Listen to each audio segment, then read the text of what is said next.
There's an island in Australia that's been named the most dangerous beach in the world. Fraser Island's beach was named as a certified no-go zone. Car accident, drownings. Fraser Island has just been named as the most dangerous beach in the world. Snake bite. There are a lot of ways people can get hurt on the island. And I camped there. Fraser Island, or K'gari, is a World Heritage listed island along the southeastern coast of Queensland, Australia. It's one of the most popular tourist destinations and is known for the beautiful sand dunes, rainforests, rivers, and lakes. To be honest, when I made the decision to camp on K'gari or Fraser Island, I didn't really realize how much more dangerous that island was than other areas in Australia. I only saw pretty pictures of the beach and beautiful lakes, but I was so wrong. On the first day, we were warned about the dangers on the island, and there were quite a lot of them. Normal snakes move away from you when you're come close to them. Death adders don't. So watch where you walk. K'gari houses 6 of the 10 most dangerous snakes in the planet, and not all of them have anti-venom, meaning you can die in a matter of minutes. It's spiders that you've got to watch out for. First one up in the morning walking up to the toilets, someone in front of you or walking beside you, just slow down and let them walk past. You'll see the big spider webs on the track as you're cruising up there. We are also advised not to go into the water, not only because of the dangerously strong current, but this island is also known for huge shark sightings on the shore. Not only that, but there's a type of box jellyfish that is the smallest and one of the most venomous in the world. One sting from an irukandji can cause vomiting, headache, anxiety, cramping, and even brain hemorrhages. The tour guide told us that as long as we have some common sense and don't go into the water, we should be fine. The trip was off to a great start. Our tour group was split into about 8 people for each car, and we drove onto a ferry that carried us onto the island. At first glance, the island looked magical. Beautiful white sand and sparkling water, it was like paradise.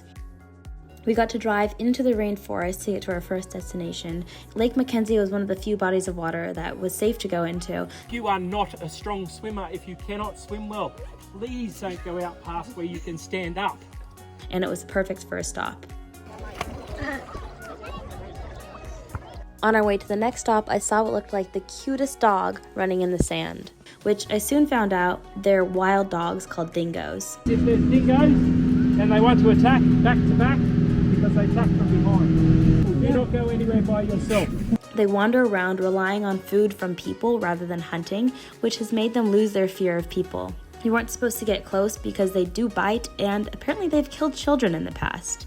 Our next stop was a giant shipwreck. It looked even more incredible up in person. We were warned to keep a fair distance away and not to touch it because of the rust. What you see is about a quarter of it. Stay about 3 meters away from it, guys, because what you see there is only the top deck. The rest of it's underneath the island. But I couldn't help myself from getting up and close to get some cool shots. During World War II, it was after it had washed up, they used it for bombing practice. That's why it's broken in half. Because one of the bombs actually hit. When we got back to the campsite on the first day, it was great vibes. Everyone was having a great time. We walked up a giant sand dune and got a picture all together, and then all sat around a campfire with drinks and roasting marshmallows. But I think it was about this time, as I was making the half-mile rainforest trek to the bathrooms, that I actually realized the danger of this island. Not necessarily just because of the dangerous animals, but because of how incredibly remote it was. I was stranded on an island with a population of less than 200 people, pretty much with no phone service, and most importantly, no trained medical professionals, meaning if something were to happen to me, I'd have to take the ferry back to the mainland to get help. With that lovely thought in my head, I snuggled up in my sleeping bag and prayed I'd make it through the night. The next morning, I woke up feeling a bit under the weather and with so many mosquito bites on my legs. The mosquitoes here are huge and their bites are so painful. To make matters worse, it had rained all night and was still cold and rainy when we woke up, so our clothes and towels hadn't dried from the night before, and I had neglected to bring warm clothes. So maybe it wasn't the best situation to begin our day, but I was determined to make the most of it. Our first stop was Eli Creek, a beautiful lazy river that you can just chill and float in. But it was so cold that everyone ended up playing volleyball between cars instead. Pouring rain outside. I just walked out there and I'm like, drenched. Not ideal weather. Then we went to the champagne pools, which are normally one of the prettiest sights to see and lovely to go in, but at this time it was pouring rain, overcast, and colder than it was all morning. I don't know how I lucked out so much. Update, it's still pouring out and freezing. After that, it was finally my turn to drive the car. Despite all the unfortunate circumstances, I was still excited to get behind the wheel and drive on the edge of the ocean for the first time. Just like everything else on this island, driving is also more dangerous. The main road is literally on the sand along the side of the ocean or a dirt path of sprouted roots in the forest. So we have to be extremely careful when driving as there are no paved roads, and it can be really easy to get stuck in the sand or even hydroplane. I actually had to take a safety course to be able to properly drive on the sand to make sure that I could do it safely. That being said, driving was by far my favorite part of this entire experience. This moment right here made up for all of the unfortunate circumstances, bad weather, and everything that happened up until now. I may have spoken too soon. I'm hesitant to even share this next part on my channel, but for educational purposes, here it is. So at one point when we were all vibing in the car, the edge of the tide Came up a lot faster and closer than I was anticipating to, meaning we're like literally driving through water, and it ended up drifting the back wheels of the car. And at that point, my natural reflexes kicked in and I did exactly what you're not supposed to do, which was overcorrect with the steering wheel. Because we're on sand, the car doesn't react the same way that it would on pavement, and so you're really just supposed to try and straighten out the wheel.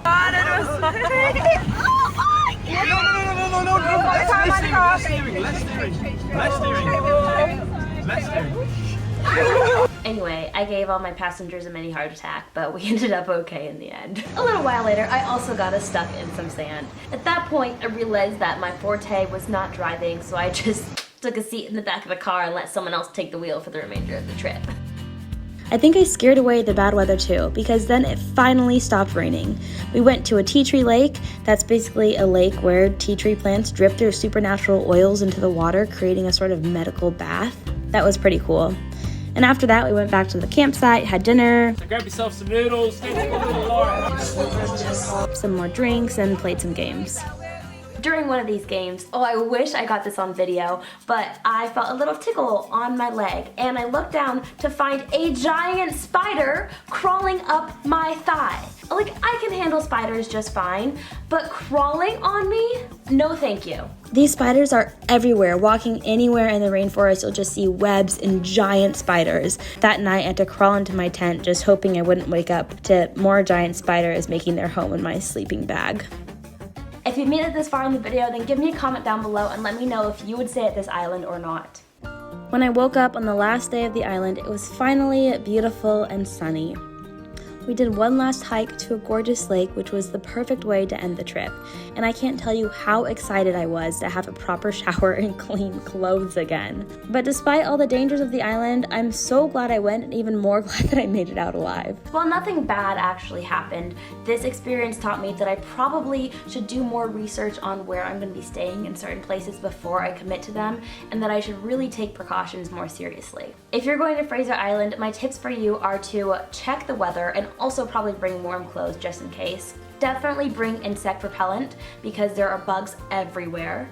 And just be extra cautious, especially when driving. But also don't let the fear of driving prevent you from actually driving, because that was by far my favorite part of the entire trip.